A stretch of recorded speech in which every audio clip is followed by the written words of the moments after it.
Ever since man has looked up into the stars, he has seen strange objects in the skies. But the search for proof of extraterrestrial intelligence has produced disappointing results. The best so-called evidence has only been a few photographs and film clips. But now, all that's about to change. Since 1985, more than 15 million Americans have reportedly witnessed unidentified flying objects. But despite the seemingly overwhelming evidence, mainstream science has chosen to ignore the subject.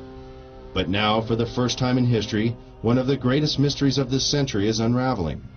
A former government scientist has come forward to discuss the military's classified work on extraterrestrial spacecraft.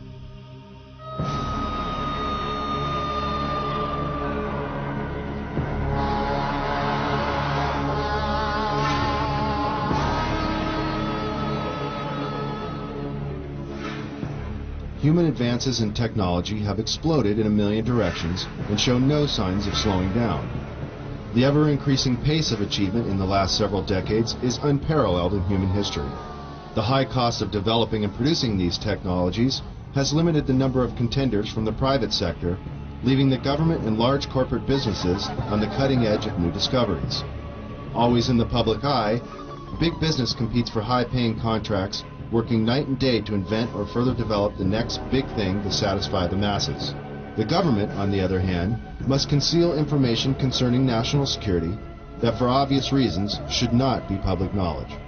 But when it comes to matters concerning the welfare of our planet, the living beings on it, or potential clues to the mysteries of the universe, many believe it should be our right to know. The end of World War II and the invention of the atomic bomb signaled a new era of international mistrust. Since the earliest days of the Cold War, which coincides with the Roswell incident and the start of the modern UFO era, the military has been especially secretive about its advances and achievements, while always searching for the perfect weapon or super sophisticated tool of espionage.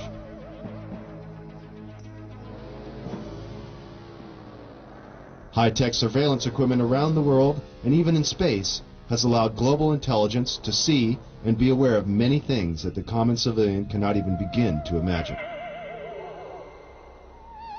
The military recruits many talented civilians when special expertise is required, and propulsion systems expert Bob Lazar claims he was one of them. In this exclusive interview, he gives his detailed account of his employment with the Department of Naval Intelligence at the top-secret facility known as S4, where, according to Bob, he was hired to work on recovered alien spacecraft. S4 is located 125 miles north of Las Vegas and 15 miles south of Groom Lake. This now not-so-secret military base at Groom Lake, Nevada, is known as Area 51, or Dreamland, as insiders like to call it. Born in 1959 in Coral Gables, Florida, Bob has lived much of his life in Las Vegas, Nevada. With degrees in physics and electronics from MIT and Caltech, he has dabbled in everything from chemistry to fireworks in an effort to understand the finer points of propulsion. He has even assembled a jet car with a 22,000 horsepower engine salvaged from a Navy F-3D Skyknight that is capable of land speeds of over 350 miles per hour. Fate took a serious turn for Bob in 1982. Arriving early for a lecture at Los Alamos National Laboratory in New Mexico given by Dr. Edward Teller, one of the inventors of the atomic bomb, Bob was able to meet and talk to the famous physicist. Coincidentally, Dr. Teller was reading the local paper, The Monitor, with a featured front-page article on Bob, and the two struck up a conversation. Later, Bob sent Dr. Teller his resume for consideration, and soon after, Bob was hired by the Los Alamos National Laboratory. This Los Alamos-based directory lists Bob as an employee. By 1989, Bob was brought into the top-secret program at S4 known as Project Galileo. In the following interview, Bob reveals many details of this amazing experience.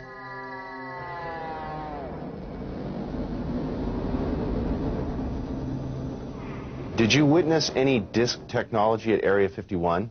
No, there was absolutely no ET craft, ET technology, anything like that at Area 51. This is why S4 was made specifically to separate it there. People at Area 51 do not have the clearance. How long were you employed at S4 And when were you hired?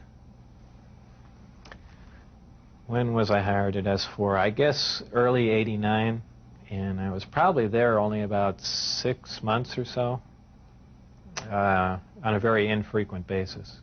How were you transported to and from work? At the time that I was working there at McCarran International Airport in Las Vegas, there was a Special Projects EG&G building.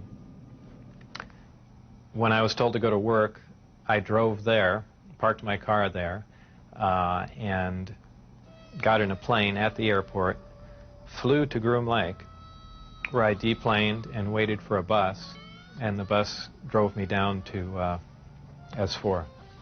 The S4 facility is an area just off the Papoose lake bed, dry lake bed, and it consists of 9 hangars. The hangars have sloped doors on them with a sand texture coating. Around the opposite end of the hangars, there's the standard entrance where you're dropped off at, go through a security check, and inside there's a small complex. There's some office space, there's several laboratories, the hangars themselves, of course, and a few other places. I didn't have free rein to go wherever I wanted to. Everywhere I went to, I was essentially escorted, so that was really all about that I saw. Inside the facility, what was the basic layout? Were there underground levels? I don't think there were any underground levels to it, though there could have been. I don't think it was an extensive underground facility. It just looked like an installation that was butt up against a mountain. And I didn't see any evidence of any stairs going down, elevators, or but like I said, I don't know. There could have been, and I just might not have been permitted in those areas. It's difficult to really surmise how long it had been operational. Everything did look fairly new.